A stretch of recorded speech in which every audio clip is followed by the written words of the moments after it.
Hello friends, आज मैं आपके साथ कॉमर्स का एक और टॉपिक लेके आया हूँ और टॉपिक का नाम है सोशल रिस्पॉन्सिबिलिटी। ये क्या होता है, ये शुरू करते हैं। और शुरू करने से पहले बता दूं कि इस चैप्टर के सारे लिंक्स आपको डिस्क्रिप्शन में मिल जाएंगे। चलिए शुरू करते हैं। Social responsibility of business implies that the businessman must consider wide public interest while taking decisions and actions relating to business. Simple words में बिजनेसमैन को जब भी कोई बिजनेस के डिसीजंस लेने हैं तो पब्लिक इंटरेस्ट को भी दिमाग में रखना है, समाज के इंटरेस्ट को भी दिमाग में रखना है, अपने प्रॉफिट की नहीं सोचनी। इसको सोशल रिस्पॉन्सिबिलिटी कहा जाता है। They should recognise and understand the aspirations of the society in which they carry on their business. Simple words में उनको जब भी वो अपना बिजनेस चलाते हैं तो जो सोसाइटी की एस्पिरेशंस हैं उनको भी दिमाग में रखना है। सोसाइटी क्या चाहती है उस चीज को भी दिमाग में रखना है, इंस्टेड ऑफ कि वो प्रॉफिट के पीछे ही भागते रहें। They should work not merely for profits but should attempt to fulfill the legitimate demands of all those interest groups that have a stake in the business. सिर्फ प्रॉफिट के पीछे ही नहीं भागना, उन सब की डिमांड्स को पूरा करना है, उन सब की लीगल डिमांड्स को, लेजिटिमेट डिमांड्स को पूरा करना है जो कहीं ना कहीं कंपनी के साथ जुड़े हुए हैं। समझ के बात? तो overall social responsibility of business का मतलब होता है कि आप बिजनेस चलाते टाइम समाज की भी सोचें, थोड़ा बहुत समाज के खिलाफ ना जाएं और वही काम करें जो समाज चाहता है, उसके साथ साथ प्रॉफिट कमाएं। समझ की बात? इंस्टेड के सिर्फ प्रॉफिट की सोचें और समाज के रिसोर्सेज को एक्सप्लॉइट करें या फिर उनको बैड क्वालिटी का सामान दें या पोल्यूशन क्रिएट करें, ऐसा नहीं होना चाहिए। तो मीनिंग के बाद मैं इसकी दो डेफिनेशंस है वो भी डिस्कस करूंगा। According to Howard R Bowen, social responsibility refers to the obligations of a businessman to pursue those policies, to make those decisions, or to follow those lines of actions which are desirable in terms of the objectives and values of our society. Sorry. तो इनका भी, Howard are Bourbon का भी यही मानना था कि हमें बिजनेस चलाते टाइम ऐसे डिसीजंस लेने चाहिए जो सोसाइटी के लिए डिजायरेबल हो। समझ की बात? जो समाज चाहता है उसको वो काम करना है। समझ की बात? हमें ऐसा काम नहीं करना जो समाज नहीं चाहता। दूसरा, according to Keith Davis, social responsibility of business implies that businessmen's decisions and actions are taken for reasons at least partially beyond the firm's direct economic and technical interest. तो कीथ डेविस का भी यही मानना था कि सिर्फ company के technical interest या फिर इकोनॉमिक इंटरेस्ट को नहीं देखना, और भी कई इंटरेस्ट को देखना है, समाज के इंटरेस्ट को भी देखना है। तो जो भी बिजनेसमैन के एक्शंस होने चाहिए वो सिर्फ डायरेक्ट इकोनॉमिक इंटरेस्ट या टेक्निकल इंटरेस्ट के ऊपर ही नहीं होने चाहिए, समाज के इंटरेस्ट के हिसाब से भी होने चाहिए। आई होप ये वीडियो आपको पसंद आई होगी। इसमें मैंने डिस्कस किया है सोशल रिस्पॉन्सिबिलिटी ऑफ बिजनेस क्या होता है और उसके मीनिंग, डेफिनेशन। अगर आपको ये वीडियो पसंद आती है तो please like, share and subscribe. Take care, bye bye.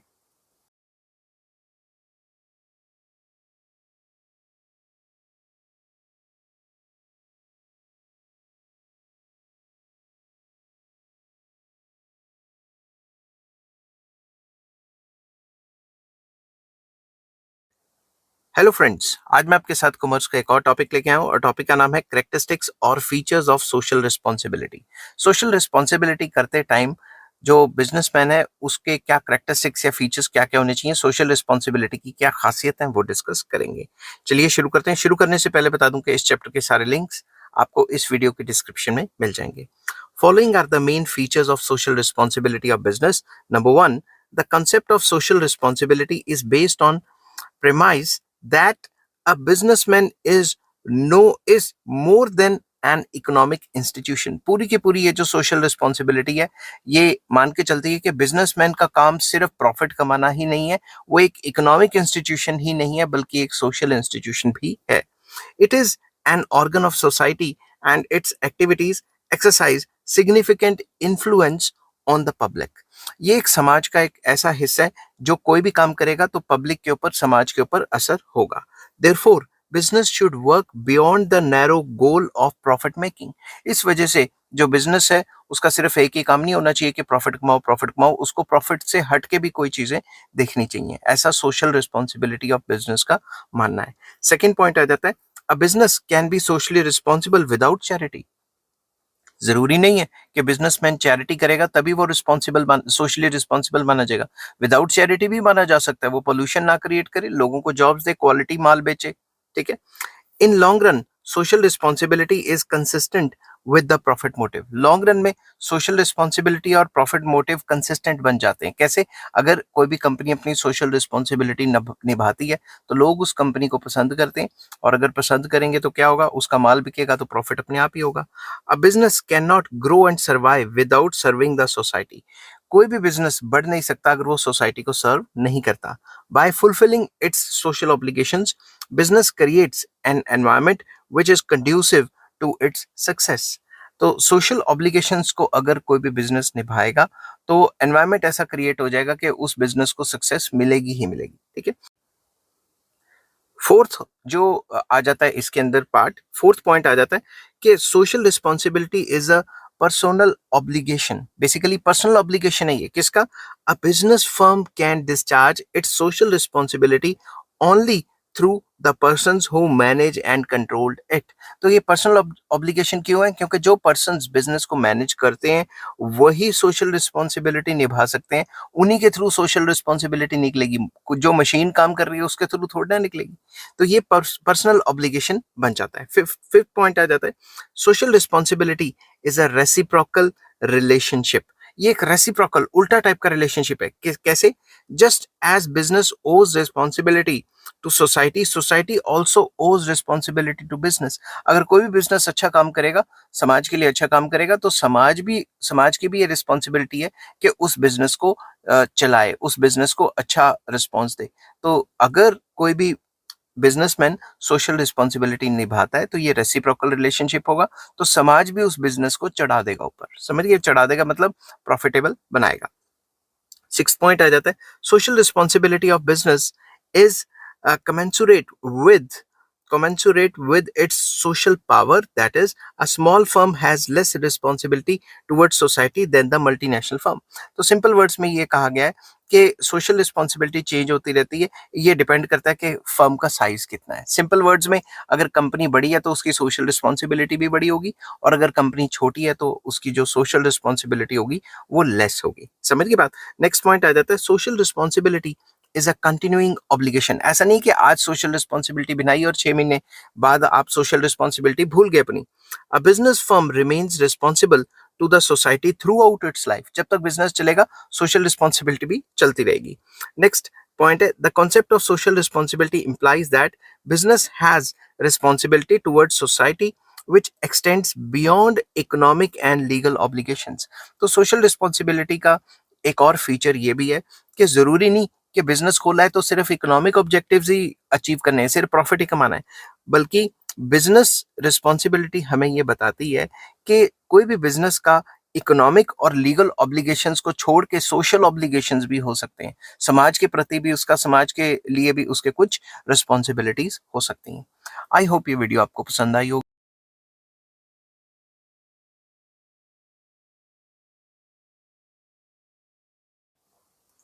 Hello friends, आज मैं आपके साथ कॉमर्स का एक और टॉपिक लेके आया हूँ, और टॉपिक का नाम है नीड फॉर सोशल रिस्पॉन्सिबिलिटी। शुरू करने से पहले बता दूं कि इस चैप्टर के सारे लिंक्स इस वीडियो की डिस्क्रिप्शन में मिल जाएंगे। चलिए शुरू करते हैं। Business is expected to be responsible to society due to the following reasons. कोई भी बिजनेस समाज के लिए रिस्पॉन्सिबल होता है, उसकी फॉलोइंग वजह हैं। Number one, self interest. In long run, it is in the interest of the business to assume social obligations। Long run में अगर बिजनेस को चलना है तो बिजनेस को फॉलो करना ही पड़ेगा सोशल ऑब्लिगेशंस, उसे उसकी जो सोशल रिस्पॉन्सिबिलिटी है वो एज्यूम करनी पड़ेगी, माननी पड़ेगी। Enlightened businessmen recognize that they can succeed better by fulfilling the demands and aspirations of the society। जो समझदार बिजनेसमैन होते हैं उनको पहले ही पता लग जाता है कि बिजनेस तभी कामयाब रह सकता है अगर वो समाज के लोगों की जो एस्पिरेशंस हैं, उनकी जो एक्सपेक्टेशंस हैं, वो फुलफिल करेंगे। लोगों की जो डिमांड्स हैं वो फुलफिल करेंगे, तभी बिजनेस चल पाएगा। People with better health would be better employees and customers than those who are poor, ignorant and oppressed। Simple words में, वो लोग जिनकी बेटर हेल्थ है वही बेटर एम्प्लॉइज बन पाएंगे और वही बेटर कस्टमर्स बन पाएंगे। तो हमें उनकी हेल्थ का भी ख्याल रखना है। हमें पोल्यूशन कर करके उनको बीमार नहीं कर देना। अगर बीमार कर दिया हमने तो वही लोग हमारे एम्प्लॉइज, सोसाइटी में से हमारे एम्प्लॉइज आएंगे और एम्प्लॉइज बीमार होंगे तो फिर हर रोज छुट्टी मारेंगे तो हमारा काम कैसे चलेगा। ऊपर से कस्टमर्स को हमने बीमार कर दिया पोल्यूशन फैला फैला के। तो खुद सोचो वो हमारा सामान खाएंगे या हॉस्पिटल जाएंगे। तो इसी वजह से पोल्यूशन वगैरह कम करना चाहिए और कोई भी बिजनेस है उसको अपनी सोशल रिस्पॉन्सिबिलिटी निभानी चाहिए। सेकेंड पॉइंट आ जाता है creation of society. Business is a creation of society and uses resources of the society. Basically business को क्या माना जाता है? Business is a creation of society. Society business को पैदा करता है, सोसाइटी ही बिजनेस को चलाती है, सोसाइटी बिजनेस को जन्म देती है। बिजनेस आया किस लिए? समाज की वांट्स को, डिमांड्स को पूरा करने के लिए। Therefore, it should fulfill the obligations to society. इसी वजह से उसको जो सोसाइटी की obligations है वो माननी चाहिए, पूरी करनी चाहिए। Businessmen should respond to the demands of the society and should utilize social resources at their command for the benefits of the people. Simple words में फिर से वही बात कि बिजनेसमैन को रिस्पॉन्ड करना चाहिए, लोगों की डिमांड्स के हिसाब से सामान बनाना चाहिए और सोशल रिसोर्सेज को अच्छे तरीके से यूज करे ताकि समाज का बेनिफिट हो। In the long run, a successful business can be built on the foundations of happy community and a satisfied workforce. तो एक अच्छा बिजनेस जो है तभी बन सकता है जब समाज हैप्पी रहेगा, कम्युनिटी हैप्पी रहेगी और जिनसे वो काम कराते हैं वर्कफोर्स वो भी खुश रहेंगे। नेक्स्ट पॉइंट आ जाता है सोशल पावर। तो चलिए शुरू करते हैं। Businessman have considerable social power. एक बिजनेसमैन के पास एक सामाजिक पावर होती ही होती है। Their decisions and actions effect the lives and fortunes of us. हमारी जिंदगी को बिजनेसमैन डायरेक्टली असर करता है। बिजनेसमैन अगर कहे कि हमने तेल इतने का बेचना है तो भाई हमारी तो परचेजिंग पावर कम होगी ना। अगर वो सस्ता बेचना चाहता है तो हमारा फायदा हो गया। तो जो बिजनेसमैन के डिसीजंस होते हैं वो कहीं ना कहीं हमारी लाइफ को असर डालते हैं।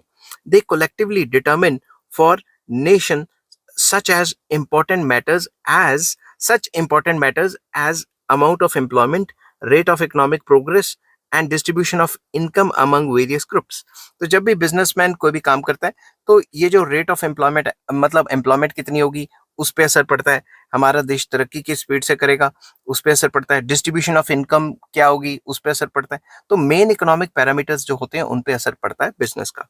Businessman should assume social obligations commensurate with their social power. तो बिजनेसमैन को वो सारी सोशल ऑब्लिगेशंस को मानना चाहिए जो कि उनके पास सोशल पावर है, समाज को चेंज करने की पावर है, उसके हिसाब से सोशल जो रिस्पॉन्सिबिलिटीज हैं वो निभानी चाहिए।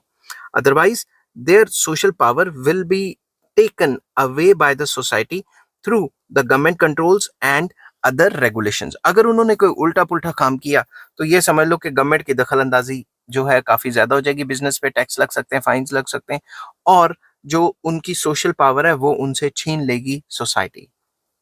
It is therefore the moral and right thing for business enterprises to assume social obligations. इसलिए ये माना गया है कि बिजनेस एंटरप्राइजेस को अपनी सोशल रिस्पॉन्सिबिलिटी एज्यूम करनी चाहिए, निभानी चाहिए और जब तक वो बिजनेस रहेगा तब तक सोशल रिस्पॉन्सिबिलिटीज को टाइम टू टाइम पूरा करना चाहिए। नेक्स्ट आ जाता है public image. A business can improve its image in public by assuming social obligations. एक अच्छा बिजनेसमैन वही माना जाता है जो अपने सोशल ऑब्लिगेशंस को पूरी तरह मतलब निभाए और इस वजह से उसकी पब्लिक इमेज बन जाती है। अब जैसे कोविड आया था तो जो टाटा है उसने काफी ज्यादा जो डोनेशंस वगैरह दी थी पीएम रिलीफ फंड में। तो ऐसे ऐसे काम करते रहेंगे तो पब्लिक इमेज अच्छी बन जाएगी अपने आप ही। Good relations with workers, consumers and suppliers help in the success of business. अगर कोई भी कंपनी वर्कर्स के साथ, कंज्यूमर्स के साथ और सप्लायर्स के साथ एक अच्छे रिलेशन बना के चलेगी तो बिजनेस तो कामयाब होना ही होना है। Social obligations improve the confidence and faith of people in a business enterprises. तो जितना वो सोशल ऑब्लिगेशंस निभाएगी लोगों का कॉन्फिडेंस बढ़ेगा, उस कंपनी में लोग सामान खरीदेंगे, एक अच्छी पब्लिक इमेज बनेगी। नेक्स्ट पॉइंट आ जाता है social awareness, very important. Nowadays consumers and workers are well informed about their rights. तो आजकल तो आपको पता है सब पढ़े लिखे हैं, लोगों को भी अपने राइट्स के बारे में पता है, कंज्यूमर्स जो हैं उनको भी अपने राइट्स के बारे में पता है, वर्कर्स को भी पता है। Consumers expect better quality products at reasonable prices. Consumers चाहते हैं कि उन्हें सस्ता सामान मिले और क्वालिटी अच्छी मिले। Similarly workers desire fair wages and other benefits, workers भी ये चाहते हैं कि उनको अच्छी खासी तनख्वाह मिले और जो फ्रिंज बेनिफिट्स हैं, ऊपर नीचे के बेनिफिट्स हैं, वो भी company they. They exercise pressure on employers through the trade unions, इस वजह से जो ट्रेड यूनियंस हैं, जो लेबर यूनियंस हैं, उनके थ्रू जो वर्कर्स हैं, जो मालिकों पे प्रेशर डालने की कोशिश करते हैं। If business does not fulfil its obligation, there will be industrial unrest and conflict in the society. और अगर बिजनेसमैन नहीं फॉलो कर पाता अपनी सोशल ऑब्लिगेशंस, तो पूरा समाज में अनरेस्ट हो जाएगा, वो हड़तालों पे बैठ जाएंगे, मुजाहरा कर देंगे, स्ट्राइक वगैरह कर देंगे, तो काम कैसे चलेगा? तो पूरी सोसाइटी में अनरेस्ट हो जाएगा। समझ गई बात? तो बिजनेसमैन को अपना जो है ये सोशल ऑब्लिगेशन वो भी मानना चाहिए कि भाई वर्कर्स को भी खुश रखे और कंज्यूमर्स को भी खुश रखे। नेक्स्ट पॉइंट आ जाता है free enterprise. If businessman do not accept and discharge their social obligations, they will lose their freedom. अगर उन्होंने अपने ऑब्लिगेशंस नहीं माने, उनकी आजादी खत्म हो जाएगी। कैसे? For example, the government has pass the consumer protection act to protect the businessmen from indulging in adulteration, black marketing and other anti-social practices. इसका एग्जाम्पल ये है कि सरकार ने जो कंज्यूमर प्रोटेक्शन एक्ट लाया हुआ है, उसके अंदर अगर बिजनेसमैन ने अपनी सोशल ऑब्लिगेशंस को पूरा नहीं किया, तो या मिलावट की, अडल्ट्रेशन होता है मिलावट करना, या ब्लैक मार्केटिंग, महंगा सामान बेचा, ठीक है, या एंटी सोशल प्रैक्टिसेस की, तो उसके ऊपर फाइन लग सकता है और गवर्नमेंट की दखल अंदाजी बढ़ सकती है, जिसकी वजह से उसकी फ्री एंटरप्राइज या फ्रीडम खत्म हो सकती है। Thus, social responsibilities are essential for avoiding government actions against the business. Social responsibility को निभाना ही पड़ेगा ताकि गवर्नमेंट की दखलंदाजी बिजनेस में ना बढ़ जाए, कहीं गवर्नमेंट कोई एक्शन ना ले ले, कोई फाइन ना लगा दे। Such action will reduce the freedom of decision making in business.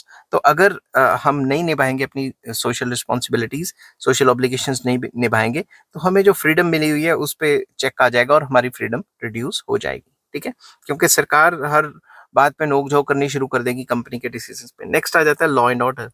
Business can survive and grow only when there is law and order in the society. Business तभी ग्रो कर सकता है जब सोसाइटी में लॉ एंड ऑर्डर है। If business exploits the weaker sections of the society for too long, these sections will take the law in their own hands. अगर कोई भी बिजनेसमैन जबरदस्ती लेबर से काम कराएगा, जो मिनिमम वेज रेट है वो भी नहीं देगा, तो लोग क्या करेंगे? जो उसके जो वर्कर्स है वो क्या करेंगे? कानून अपने हाथ में ले लेंगे। ठीक है, the resulting chaos will threaten the very survival of the business. तो क्या होगा? दंगे फसाद हो जाएंगे, वहां पे स्ट्राइक्स हो जाएंगी, मार कुटाई हो जाएगी, तो उससे क्या होगा? लॉ एंड ऑर्डर सिचुएशन खराब हो सकती है। तो इससे तो अच्छा यही है बिजनेस जो है अपनी मिनिमम जो सोशल रिस्पॉन्सिबिलिटीज है उसको निभाता रहता। Moral justification, next point. Any in any country the government alone, मैंने अलोन 2 बार लिख दिया, the government alone can not solve all the problems. किसी भी कंट्री में गवर्नमेंट खुद ब खुद अकेली सारी की सारी प्रॉब्लम सॉल्व नहीं कर सकती। Business has money and talent with which it can assist the government in solving the problems. Businessman के पास पैसा भी है और टैलेंट भी है, एफिशिएंसी भी है, वो गवर्नमेंट के साथ मिलकर प्रॉब्लम्स को सॉल्व कर सकता है। For example, business can play a vital role in solving regional disparities, unemployment, illiteracy, scarcity of foreign exchange and such other problems in the country. Businessman आगे बढ़ के ये जो रीजनल डिस्पैरिटीज है कि कुछ इलाके काफी डेवलप्ड हैं और कुछ इलाके पिछड़े हुए हैं, इनको सॉल्व कर सकता है। जो पिछड़े हुए इलाके हैं, जो बैकवर्ड इलाके हैं, वहां पे जाके कंपनियां खोल सकता है, जॉब्स प्रोवाइड करा सकता है, इलिटरेसी को कम कर सकता है स्कूल्स वगैरह खोल के, और जो फॉरेन करेंसी की शॉर्टेज है वो एक्सपोर्ट कर करके बाहर से मंगवा सकता, मतलब डॉलर आ सकते हैं, ये सारी प्रॉब्लम्स को सॉल्व कर सकता है। Moreover, business has created some social problems such as pollution. तो बिजनेस की वजह से कुछ प्रॉब्लम्स क्रिएट भी तो हुई हैं, जैसे पोल्यूशन क्रिएट हुआ है। Therefore business should help the society in solving it's problems. तो बिजनेस ऐसा होना चाहिए कि सोसाइटी की प्रॉब्लम्स को सॉल्व करे। नेक्स्ट आ जाता है socio cultural norms. India has a rich cultural heritage. ये तो पता है हमें कि इंडिया का कल्चर कितना रिच हेरिटेज है, और हम यहाँ पे डिफरेंट डिफरेंट कल्ट के लोग जो हैं पाए जाते हैं। Businessman who help in preserving and promoting this heritage will naturally enjoy the patronage of the society and the government. कोई भी बिजनेसमैन जो इस रिच कल्चर और हेरिटेज को प्रोटेक्ट करने की कोशिश करता है, पैटर्नेज देता है, बढ़ावा देता है, उसको सरकार भी बढ़ावा देगी उस बिजनेस को, और लोग भी उस बिजनेस को पसंद करेंगे। Business should therefore promote equality of opportunity, healthy relations with the employees and customers etcetera. तो एक अच्छे बिजनेसमैन को प्रमोट करनी चाहिए, इक्वल अपॉर्चुनिटीज या इक्वालिटी को प्रमोट करना चाहिए, और एम्प्लॉयज और कस्टमर्स जो है उनको खुश रखना चाहिए। नेक्स्ट आ जाता है professionalization, very important. Management of business enterprises is being professionalized. आप आजकल आपको पता है कि जितने भी बिजनेस को चलाने वाले लोग हैं वो क्या होते हैं, वो प्रोफेशनल पर्सन होते हैं, ठीक है। जो मैनेजमेंट होती है वो प्रोफेशनल पर्सन से भरी होती है, और जो ओनर्स होते हैं वो आराम से बैठ के घर पे खाते पीते रहते हैं, ठीक है। जो ओनरशिप है और मैनेजमेंट है उसमें काफी फर्क आ गया, उसमें डिफरेंस है। As owner manager nurses a greater greed for profiteering because all the gains go to him or her, ठीक है। जो भी ओनर्स होते हैं वो और मैनेजर होते हैं वो मैक्सिमम यही चाहते हैं कि ज्यादा से ज्यादा प्रॉफिट कमाया जाए, ज्यादा से ज्यादा गेन कमाया जाए, ताकि उनकी जेबों में ज्यादा पैसा आए। But a salaried and qualified manager is less likely to be lured because he does not benefit from the profits earned through the questionable practices। तो जो प्रोफेशनल पर्सन्स हैं उन्होंने अपॉइंट किए हुए हैं, उनकी तनख्वाह तो फिक्स है, तो उनकी जो टर्म्स एंड कंडीशन है काम करने के वो उनके हिसाब से काम करेंगे, वो प्रॉफिट के हिसाब से नहीं चलेंगे, वो जो लीगल तरीके हैं, जो नॉर्म्स हैं उनके हिसाब से काम करेंगे। और जो क्वेश्चनेबल प्रैक्टिसेस हैं, जो ऐसी प्रैक्टिसेस जो सिर्फ प्रॉफिट कमाना और समाज का जो है वो मतलब पॉजिटिविटी ना करना, उसको वो जो है अवॉइड करेंगे। समझ की बात। तो जैसे जैसे प्रोफेशनलाइजेशन आती रहती है बिजनेस में, वैसे वैसे जो मॉरल कंडक्ट है बिजनेसमैन का वो अच्छा होता रहता है, और जितना वो अच्छा होगा तो समाज के लिए अच्छा ही करेगा। आई होप ये वीडियो आपको पसंद आई होगी।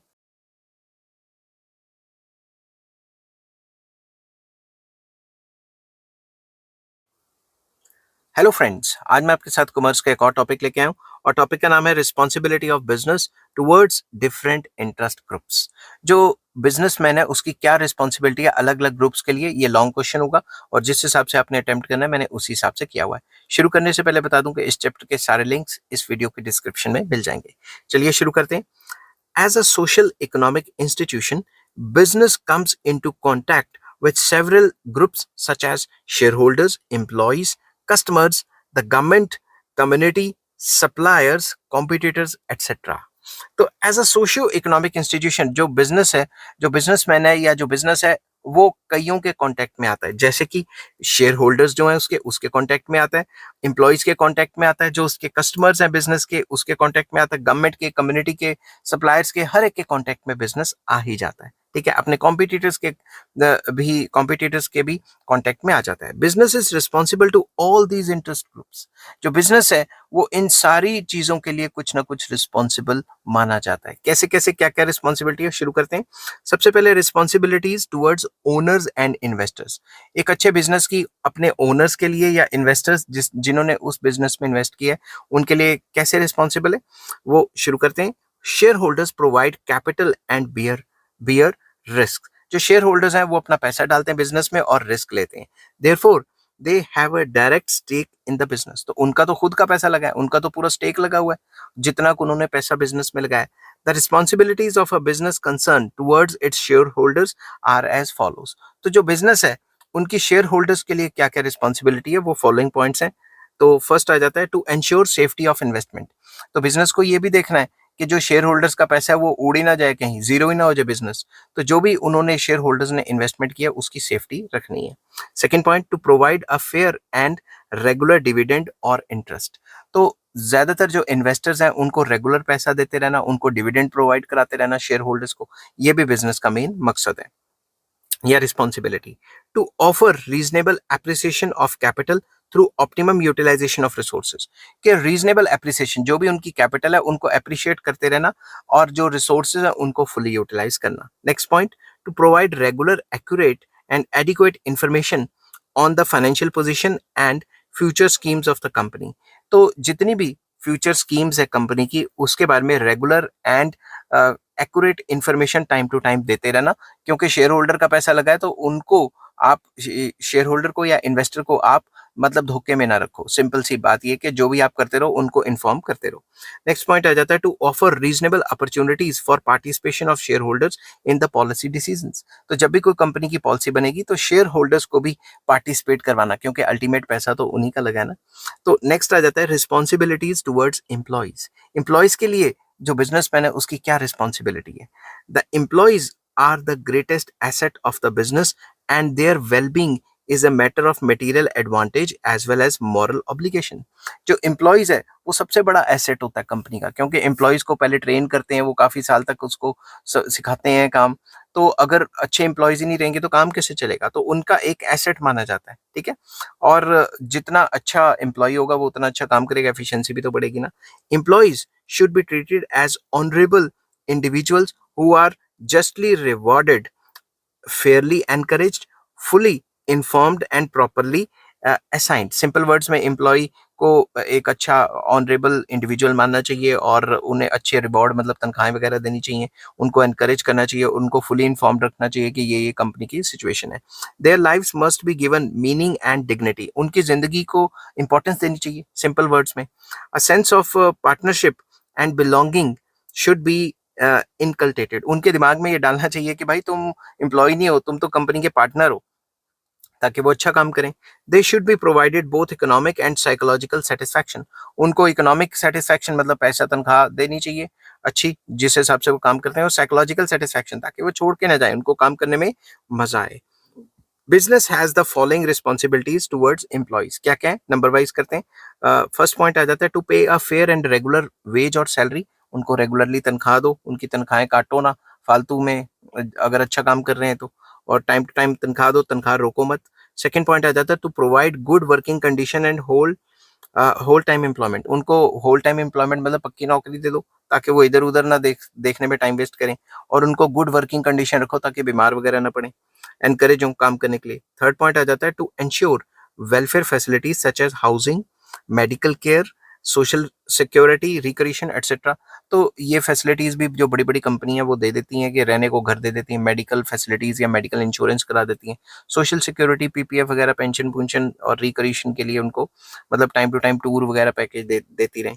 To provide opportunities for education and self development, तो जो टाइम टू टाइम है जो कंसर्न एम्प्लॉयज हैं उनको ट्रेनिंग देती रहे ताकि उनको और ज़्यादा एजुकेशन मिले और सेल्फ डेवलपमेंट वो अपनी डेवलपमेंट कर सकें, ठीक है। तो उनको टाइम टू टाइम ट्रेनिंग देते रहना है। To develop a sense of belonging and dignity of labour, तो उनको बताना है कि भाई जो सेंस ऑफ बिलोंगिंगनेस मतलब कि उनको ये दिखाना कि भाई तुम कंपनी के साथ काफी अच्छे से रिलेटेड हो और कंपनी तुम्हारे लिए काम करती है, उनको पार्टनर की तरह डील करना, समझ की बात।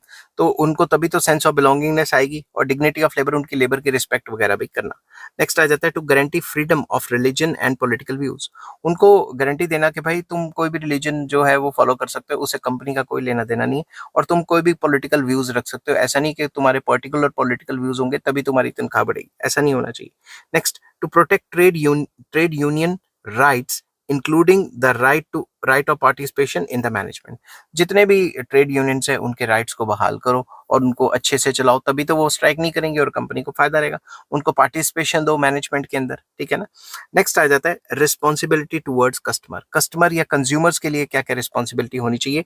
The responsibilities of business towards its customers are given below. Number one, to supply socially useful products that meet the needs of the customers. Customer या कंज्यूमर को वो चीज प्रोवाइड कराओ जिसकी यूटिलिटी है, जो उसकी नीड्स को सेटिस्फाई करेगा। To ensure regular and adequate supply of product, supply अच्छी रखो, ये ना हो कि सप्लाई कम रखो मार्केट में रेट बढ़ जाए, ठीक है। To provide goods of standard quality, वो गुड्स प्रोवाइड करो या वो गुड्स एंड सर्विसेज जो अच्छी क्वालिटी के, पुअर क्वालिटी के मत प्रोवाइड करो। टू चार्ज फेयर प्राइसेस, अच्छा प्राइस होना चाहिए, जो जेन्युइन प्राइस होना चाहिए, हाई फाई प्राइस मत चार्ज करो। To provide prompt and courteous services, अच्छी सर्विसेज दो, ठीक है, ताकि बाद में कस्टमर केयर पे जा जाके लड़ना ना पड़े कंज्यूमर्स को। To ensure a fairly wide distribution of products through during shortage, shortage के टाइम पे जो डिस्ट्रीब्यूशन है प्रोडक्ट्स का वो अच्छा रखो ताकि मार्केट में चीज़ों की कमी ना हो और फालतू के प्राइजेस ना बढ़ जाएं। To handle consumers complaints and grievances quickly and effectively, अगर कंज्यूमर्स को कोई प्रॉब्लम आ रही है तो उनकी कंप्लेंट्स को देखो और उनको जल्द से जल्द सॉल्व करने की कोशिश करो। To solve useful information, to supply, solve मैं बोल गया, to supply useful information about new products and new uses of existing products, तो जब भी कोई नया प्रोडक्ट आता है उसके बारे में पूरी डिटेल दो और जब भी कोई एग्जिस्टिंग प्रोडक्ट के जो यूजेस बढ़ जाते हैं उसके बारे में भी डिटेल दो। पूरा का पूरा मतलब इंफॉर्मेशन प्रोवाइड करनी चाहिए जो भी वो सामान बेच रहे हैं। To avoid unfair trade practices such as मिलावट वगैरह ना करो, होर्डिंग वगैरह ना करो, बिजनेसमैन जो है ब्लैक मार्केटिंग ना करे, अपनी फॉल्स एडवर्टाइजमेंट ना करे, जैसे कहते हैं ये क्रीम लगाओ इतने दिनों में गोरे हो जाओगे, ऐसी नहीं होनी चाहिए। ठीक है, कौन गोरा हो सकता है? जो जैसा है रब ने कलर बनाया वैसे ही रहेगा ना। अंडरवेइंग, 1 किलो कह के 800 ग्राम तोल दो, ऐसा भी नहीं करना। तो ये जो अनफेयर प्रैक्टिसेस हैं उनको फॉलो नहीं करना चाहिए। ये जो है रिस्पॉन्सिबिलिटी है बिजनेसमैन की। To provide benefit of cost reduction in the form of lower prices. अगर उनकी कॉस्ट रिड्यूस हुई है तो फर्दर पास ऑन करें, कंज्यूमर्स को भी सस्ता बेचें। ये ना करें कि जैसे हमारी सरकारें करती हैं कि इंटरनेशनल मार्केट में जब क्रूड ऑयल का प्राइस बढ़ जाता है तो वो सारा का सारा हमारे पेट्रोल डीजल का रेट बढ़ा देती हैं, मगर जब इंटरनेशनल मार्केट में प्राइसेस गिर जाता है तो इतना ज्यादा नहीं गिराती, तो मतलब उतना फायदा हमें नहीं करवाती। बीट एनी गवर्नमेंट मीन्स कोई भी पॉलिटिकल पार्टी की गवर्नमेंट। ठीक है, नेक्स्ट आ जाता है social responsibilities towards the government. Government के लिए क्या रिस्पॉन्सिबिलिटीज होनी चाहिए बिजनेस की? Business has the following responsibilities towards the government. कौन कौन सी? Number 1, to abide by the laws of the land, मतलब जो भी कानून है उनको फॉलो करें। टू पे taxes promptly and regularly, taxes regularly देते रहे और जितना बनता है उतना दे, टैक्स की चोरी ना करे। To cooperate with the state in solving the national problems such as poverty, illiteracy, population explosion etc. जो भी समाज की प्रॉब्लम्स हैं सरकार के साथ मिलकर उनको सॉल्व करने की कोशिश करें, जैसे कि गरीबी भी प्रॉब्लम है, इलिटरेसी, अनएम्प्लॉयमेंट, ये वो जितनी भी प्रॉब्लम्स है। नेक्स्ट आ जाता है to adopt fair dealings in foreign trade in order to maintain the country's image. अब एक कंट्री की इमेज को अच्छा बनाने के लिए जब भी एक company rest of the world से डील करे तो अच्छे रिलेशन रखे। ये ना हो कि उनके रिलेशन खराब रखने के चक्कर में या उनकी बेईमानी के चक्कर में कंट्री की बदनामी हो जाए। To refrain from corrupting public servants and the democratic process, मतलब करप्शन वगैरह ना करें। ठीक है, सिंपल वर्ड्स में। To avoid monopolistic and restrictive trade practices, कोई भी ऐसा काम ना करें जिससे उनकी मोनोपोली बने और वो प्रॉफिट कमाने के चक्कर में दूसरी कंपनियों को टेक ओवर वगैरह ना करें, मतलब मोनोपोली ना बनने दें। ठीक है अपनी। नेक्स्ट आ जाता है रिस्पॉन्सिबिलिटीज टुवर्ड्स कम्युनिटी।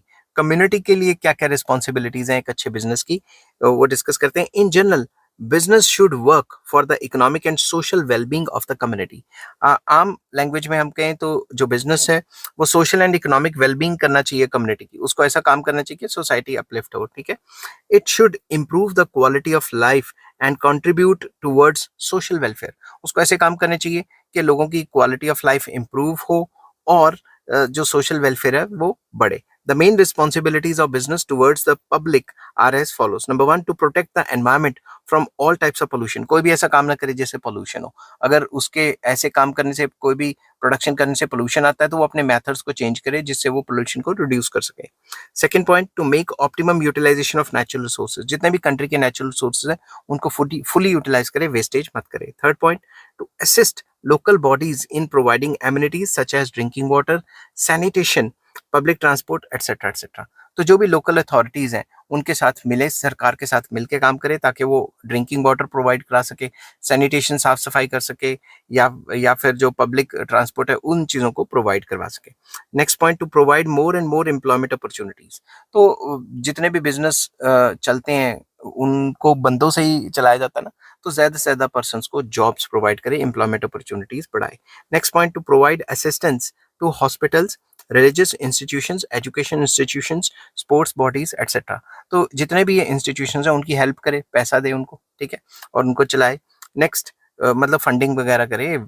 नेक्स्ट है to preserve social and cultural values. जितनी भी हमारी social values and cultural values हैं उनको प्रिजर्व करे बिजनेस। अगर उसके अगेंस्ट चला गया तो काम नहीं चलेगा। ठीक है, next, to help the weaker sections of the society such as disabled persons, orphans, widows, scheduled caste etcetera.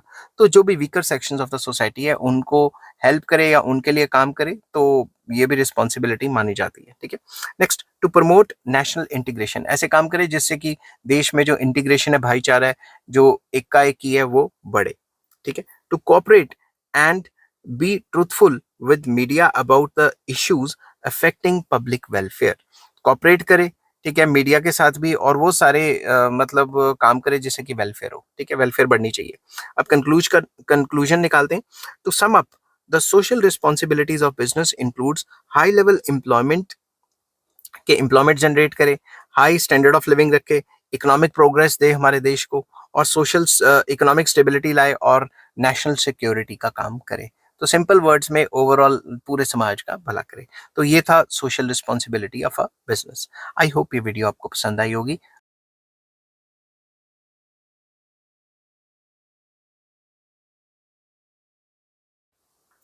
Hello friends, आज मैं आपके साथ कॉमर्स का एक और टॉपिक लेके आया हूँ, और टॉपिक का नाम है बिजनेस एंड एनवायरमेंटल प्रोटेक्शन। छोटा सा टॉपिक है, 3 मार्क्स में जिस हिसाब से लिखना है आपने, मैंने उसी हिसाब से लिखा हुआ है। शुरू करने से पहले बता दूं कि इस चैप्टर के सारे लिंक्स आपको इस वीडियो के डिस्क्रिप्शन में मिल जाएंगे। चलिए शुरू करते हैं। The health and well being of the people and other living creatures depend to a great extent on the quality of environment in which they live and work. हर एक जो इंसान है, जो वो कितना काम करेगा, कैसे काम करेगा, कितनी उसकी क्वालिटी जो रहेगी काम करने की, वो किस पे डिपेंड करता है? क्वालिटी ऑफ एनवायरनमेंट, जिस एनवायरनमेंट में वो रहता है उसी पे डिपेंड करता है कि उसकी लिविंग कंडीशन कैसी रहेगी और उसकी हेल्थ वगैरह कैसे रहेगी। ठीक है। Rapid industrialisation and growing traffic have caused a great damage to the environment. जैसे जैसे इंडस्ट्रियलाइजेशन हो रही है, इंडस्ट्रियलाइजेशन मतलब ज्यादा से ज्यादा इंडस्ट्रियां खुल रही हैं, और जैसे जैसे ट्रैफिक बढ़ता जा रहा है, वहीकुलर ट्रैफिक बढ़ता जा रहा है, वैसे वैसे एनवायरनमेंट को काफी डैमेज होता जा रहा है। Forests, wild life and other desirable elements in the environment are declining very fast to accommodate growing population, industry and commerce. Simple words में ये बताया गया कि फॉरेस्ट, वाइल्ड लाइफ और ये जो अदर नेचुरल जो चीजें हैं, वो लगातार, एनवायरनमेंट जो है लगातार खराब होता जा रहा है। क्यों? क्योंकि पॉपुलेशन बढ़ती जा रही है, इंडस्ट्री, कमर्स, ट्रेड, बिजनेस ये बढ़ते जा रहे हैं। इन वजह से जो भी नेचुरल क्लाइमेट है, जो नेचर है, वो तबाह होती जा रही है। This damage to the environment has contributed to increasing disease and disaster. तो जैसे जैसे ये एनवायरमेंट खराब होता जा रहा है, वैसे वैसे बीमारियां भी फैलती जा रही हैं और डिजास्टर भी आते जा रहे हैं। Pollution means injecting harmful substances into environment which compromises which comprises sorry compromises मैंने बोल दिया, which comprises water, air, land and interrelations between them। तो सिंपल वर्ड्स में कि पॉल्यूशन लगातार इंजेक्ट किया जा रहा है थ्रू, बताया मैंने, फैक्ट्रीज या फिर थ्रू वहीकुलर पोल्यूशन, जिसकी वजह से जो एयर है या वाटर है, जो लैंड है, ये सब के बीच में ऐसा एक आ गया कि जो इनकी प्योरिटी है वो लगातार खराब होती जा रही है। ठीक है। ऑल टाइप्स ऑफ पोल्यूशन, जिसमें air pollution, water pollution, noise pollution etcetera, are rapidly growing. ये तो पता ही है आपको। ठीक है। Governments in various countries have enacted laws to prevent pollution of air and water। सरकार ने कई कानून बनाए कि एयर पोल्यूशन के रिलेटेड, वाटर पोल्यूशन के रिलेटेड, इवन लैंड पोल्यूशन के रिलेटेड भी, मगर कितने फॉलो होते हैं ये तो आपको पता ही है। Pollution control boards have also been set up by the central and state government. Central government का भी पोल्यूशन कंट्रोल बोर्ड है, स्टेट गवर्नमेंट्स का भी अपना है, मगर पोल्यूशन कंट्रोल हो पा रहा है या नहीं हो पा रहा है, ये आप खुद सोचो। But laws alone is not sufficient। laws alone are not sufficient, आना था, मैं यहाँ आर लिख लूँ, are not sufficient। जो कानून बनाना है वो कोई अपने आप में सफिशिएंट नहीं है पोल्यूशन को कंट्रोल करना, बल्कि लोगों को एजुकेट करने की भी जरूरत है, बिजनेसमैन को भी एजुकेट करने की जरूरत है कि इस काम से तुम भाई पैसा तो कमा लोगे, मगर समाज ही नहीं रहेगा तो बिजनेस कैसे चलेगा।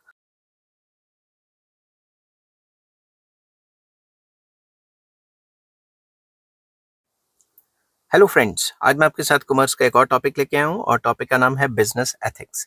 चलिए विदाउट वेस्टिंग एनी टाइम शुरू करते हैं। Business ethics may be defined as a set of standards or principles governing the moral conduct of businessmen। इस बिजनेस एथिक्स में वो सारे के सारे बिजनेस स्टैंडर्ड्स या बिजनेस प्रिंसिपल्स, बिजनेस के असूल आ जाते हैं, जो कि बिजनेसमैन के मॉरल कंडक्ट को मतलब असर डालते हैं। समझ गए बात? मॉरल कंडक्ट बिजनेसमैन का कैसा रहेगा, वो किस तरीके से होना चाहिए, ये हम स्टडी करते हैं बिजनेस एथिक्स में। It requires the businessman to be honest with themselves and with others. तो बिजनेस एथिक्स कहता है कि एक अच्छा एथिकल बिजनेसमैन वही माना जाएगा जो ऑनेस्ट बिजनेसमैन हो, अपने साथ भी और दूसरों के साथ भी। ठीक है, मतलब बेईमानी ना करे। An act, decision or behavior is considered ethical if it is in conformity with the norms or standards prevailing in the society। एक अच्छा बिजनेसमैन तभी एथिकल उसके काम माने जाएंगे जब वो सारे के सारे वो काम करता है या वो एक्टिविटीज करता है जो कि प्रिवेलिंग सोसाइटी के स्टैंडर्ड्स के हिसाब से सही मानी जाती है। अगर वो कोई ऐसा काम करता है जो प्रिवेलिंग सोसाइटी के स्टैंडर्ड के हिसाब से, प्रिवेलिंग सोसाइटी के नॉर्म्स के हिसाब से खराब मानी जाती है, तो ये कह सकते हैं कि उस कंसर्न बिजनेसमैन को बिजनेस एथिक्स है ही नहीं। तो बिजनेस एथिक्स सिंपल वर्ड्स में वो सेट ऑफ स्टैंडर्ड प्रिंसिपल्स या वो असूल होते हैं जो कि करंट सिनेरियो के हिसाब से, जो सोसाइटी में करंट जो प्रिवेलिंग या करंट कह सकते हो नॉर्म्स चल रहे हैं, उस हिसाब से काम करना, समझ की बात। और ओवरऑल मतलब सोसाइटी को पॉजिटिवनेस देना, कोई बेईमानी ना करना। तो ये था बिजनेस एथिक्स का।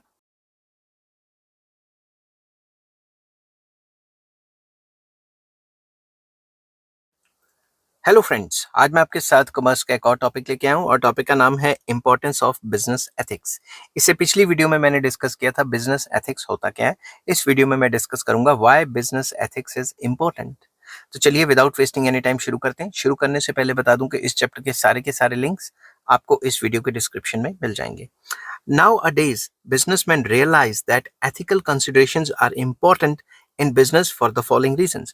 आजकल बिजनेसमैन को पता लग गया है कि अगर वो एथिकली नहीं चलेगा तो उसका भाई बिजनेस चल नहीं सकता, और एथिकल कंसिडरेशन पे चलना काफी इंपॉर्टेंट है। क्यों? Following points are necessary for it. Number one, businessmen are responsible for the welfare of the society. उसे ये पता है कि बिजनेसमैन जो है वो रिस्पॉन्सिबल है सोसाइटी के वेलफेयर के लिए। They can discharge their social responsibilities only when they adopt ethical practices. अगर वो अच्छे काम करेगा बिजनेसमैन, तभी वो सोसाइटी की वेलफेयर कर सकता है, तभी वो अपनी सोशल रिस्पॉन्सिबिलिटीज को निभा सकता है।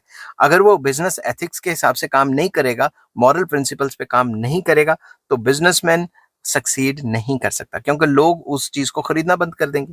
नेक्स्ट आ जाता है, modern society is an industrial society and business values to a large extent are adopted by most members of the society. Simple words में, modern society is an industrial society and business values. तो simple words में जो modern society है वो एक industrial society है, industrialisation फैल रही है एंड बिजनेस वैल्यूज के हिसाब से चलती है। ठीक है, business values to a large extent are adopted by most members of the society. अब आप खुद सोचो, आजकल इंडस्ट्रियलाइजेशन इतनी ज्यादा हो रही है और जितनी भी ये business values and business ethics हैं, ये मोस्ट ऑफ द सोसाइटी में हमारे समाज में जितनी भी कंपनियां चल रही हैं वो सारी फॉलो करती हैं। अगर ये सारी फॉलो करेंगी तो जो एग्जिस्टिंग कंपनियां जो नहीं फॉलो करती उनको भी फॉलो करनी पड़ेंगी।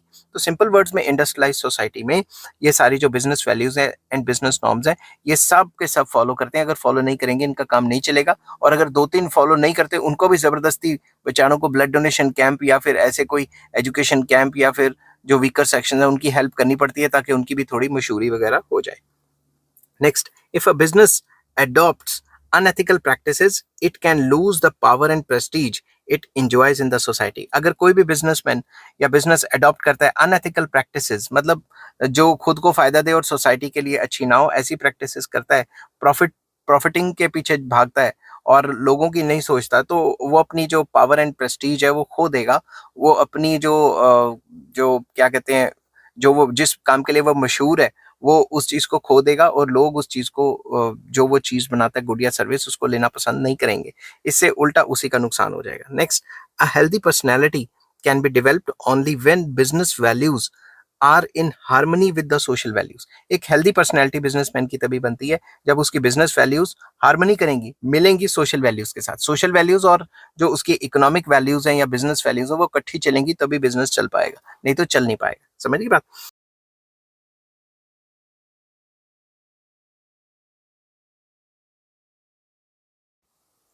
हेलो फ्रेंड्स, आज मैं आपके साथ कॉमर्स का एक और टॉपिक लेके आया हूँ और टॉपिक का नाम है एलिमेंट्स ऑफ बिजनेस एथिक्स। ये जो बिजनेस एथिक्स हैं, इसके एलिमेंट्स क्या हैं, इसके पार्ट्स क्या हैं, काफी इंपॉर्टेंट चीजें इसमें डिस्कस करेंगे।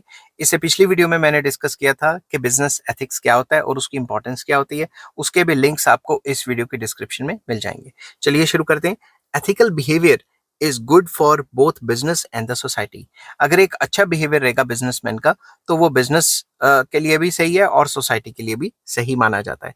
Therefore business firms should foster ethics in their day to day working. इस वजह से जो बिजनेसमैन है उसे बढ़ावा देना चाहिए कि वो जो रोजमर्रा के काम कर रहा है उसमें एथिक्स को या उन असूलों को फॉलो करे जिस पे बिजनेस अच्छा चलेगा।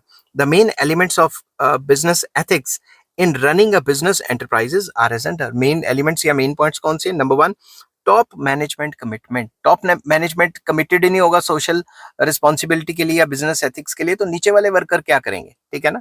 तो इसमें सबसे इंपॉर्टेंट पॉइंट है, top management can play a vital role in guiding the enterprise towards ethical behaviour. तो जो टॉप लेवल ऑफिशियल्स होते हैं, टॉप लेवल मैनेजमेंट है, वही बाकी सारी की सारी कंपनी को गाइड करे, अपने एम्प्लॉयज को गाइड करे कि हमारा बिहेवियर इस तरीके से रहना चाहिए। अगर टॉप लेवल पे कमिटमेंट नहीं होगी तो नीचे वाले लोग थोड़ा अच्छा काम करेंगे।